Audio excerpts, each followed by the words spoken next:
আমি আপনাদের দেখাবো যে আপনার কম্পিউটার বা ল্যাপটপে যদি ভয়ঙ্কর ক্ষতিকারক স্পাইওয়্যার ম্যালওয়্যার ভাইরাস থাকে তো কিভাবে আপনি এগুলাকে বের করে ডিলিট করে দিবেন।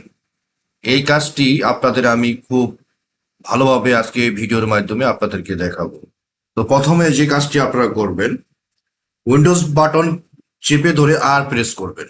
আর প্রেস করার পরে আপনারা এখানে লিখবেন এমআরটি লেখার পর আপনারা ইন্টারফেস বা ওকে প্রেস করবেন।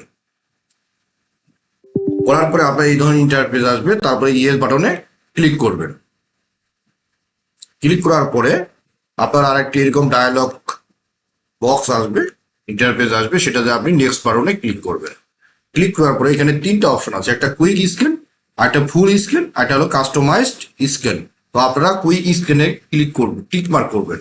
টিক মার্ক করার পরে আপনারা নেক্সট বাটনে ক্লিক করবেন। ক্লিক করার পরে আপনার এখানে কিন্তু স্ক্যান হতে থাকবে এবং স্ক্যান হওয়া শেষ হইলে যদি আপনার এখানে স্পাইওয়্যার ও ম্যালওয়্যার ক্ষতিকারক কোনো কিছু থাকে বা কোনো ভাইরাস থাকে, সেক্ষেত্রে আপনারা কিন্তু এখান থেকে ডিলিট করে দিতে পারবেন।